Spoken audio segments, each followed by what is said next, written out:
చాలామందికి బ్లాక్ శనగలు ఇంట్లో ప్రిపేర్ చేస్తే అస్సలు నచ్చదు కదా. నేను చెప్పే విధంగా ఇలా ఒక్కసారి ట్రై చేయండి, సూపర్గా అయితే ఉంటుంది.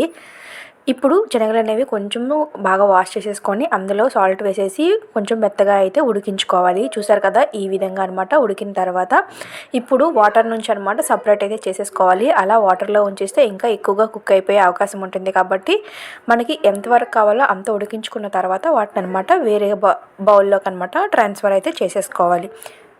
ఇలా ట్రాన్స్ఫర్ చేసుకున్న తర్వాత ఇప్పుడు మనకి స్పైసెస్ అనేవి కావాలి కదా.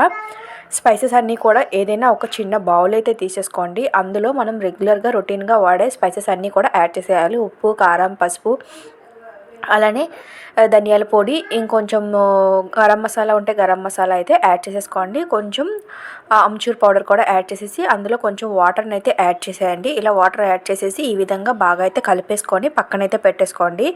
ఇప్పుడు మనకి దోసకాయ, అలానే టమాటా, ఉల్లిపాయలు చిన్న చిన్న ముక్కలుగా అయితే కట్ చేసేసుకొని రెడీగా అయితే పెట్టుకోండి. ఎందుకంటే ఉడికినంతసేపట్లో మనం అన్నీ రెడీ చేసేసుకుంటే ప్రిపేర్ చేసుకోవడం అనేది చాలా అంటే చాలా సింపుల్గా అయితే ప్రిపేర్ చేసేసుకోవచ్చు. ఇప్పుడు నెక్స్ట్ ప్రాసెస్ అయితే చూద్దాం. ఏదైనా ఒక కడాయిని అయితే గ్యాస్ ఆన్ చేసి పెట్టేసుకొని అందులో ఒక 1 to 2 స్పూన్స్ అనమాట ఆయిల్ అనేది యాడ్ చేసేసి అందులో ఇప్పుడు కొంచెం జీలకర్రని అయితే యాడ్ చేసేయండి. జీలకర్ర కొంచెం అనమాట కొంచెం ఫ్రై అయిన తర్వాత ఇప్పుడు ఇందులోనే కొంచెం ఇంగువను అయితే యాడ్ చేసేసుకోండి. ఇలా ఇంగువ యాడ్ చేసిన తర్వాత మనము కలిపి పక్కన పెట్టుకున్న స్పైసెస్ అన్నీ కూడా ఇప్పుడు ఇందులో అయితే యాడ్ చేసేయండి. ఈ విధంగా అన్నీ యాడ్ చేసేసిన తర్వాత ఒకసారి బాగా అయితే మిక్స్ చేసేసుకోవాలి. ఇలా మిక్స్ చేసుకున్న తర్వాత ఇప్పుడు ఆ బౌల్కి కొంచెం మసాలా అంటుతుంది కదా, దానిలో కొంచెం వాటర్ వేసి యాడ్ చేసినా పర్లేదు, లేదంటే ముందుగానే మొత్తం ఇందులో యాడ్ చేసేసుకున్నా పర్లేదు. నేనైతే కొంచెం వాటర్ అయితే యాడ్ చేసేసి ఈ విధంగా అనమాట అందులో వేసేసి బాగా మిక్స్ చేసేసి కుక్ చేసేసుకున్నాను. ఇలా కుక్ చేసిన తర్వాత మనం ఉడకపెట్టిన శనగలు అనేవి ఇప్పుడు ఇందులో అయితే యాడ్ చేసేయాలి.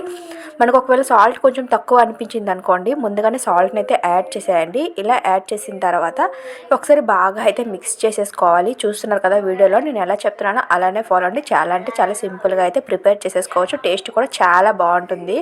ఇప్పుడు ఇందులోనే మనం ఉడికించాం కదా, ఆ వాటర్ పడేయకుండా ఆ వాటర్ అనమాట కొద్దిగా అనమాట ఇందులో అయితే యాడ్ చేసేసుకోండి. శనగలు అనేవి మసాలా బాగా పట్టినంత వరకు కుక్ చేస్తాం కాబట్టి అడుగంటకుండా ఉండడం కోసం అయితే ఆ వాటర్ని అయితే యాడ్ చేసేసాను. ఇప్పుడు దాన్ని అనమాట ఒక 2 to 5 minutes అనమాట కుక్ చేసేసుకోవాలి, మసాలా బాగా పట్టే విధంగా. ఇలా పట్టేంత వరకు అనమాట మనం హై ఫ్లేమ్లో కాకుండా లో ఫ్లేమ్లో అంటే మీడియం ఫ్లేమ్లో పెట్టేసి కుక్ అయితే చేసేసుకోవాలి. ఇలా చేసుకున్న తర్వాత ఇప్పుడు ఇందులోనే మనం ఆల్రెడీ కట్ చేసేసి పెట్టుకున్నాం కదా దోసకాయ, అలానే ఆనియన్స్, టమాటా, అందులోనే కొంచెం కొత్తిమీర కూడా అయితే యాడ్ చేసేసుకుంటే ఇంకా టేస్ట్ సూపర్గా అయితే ఉంటుంది.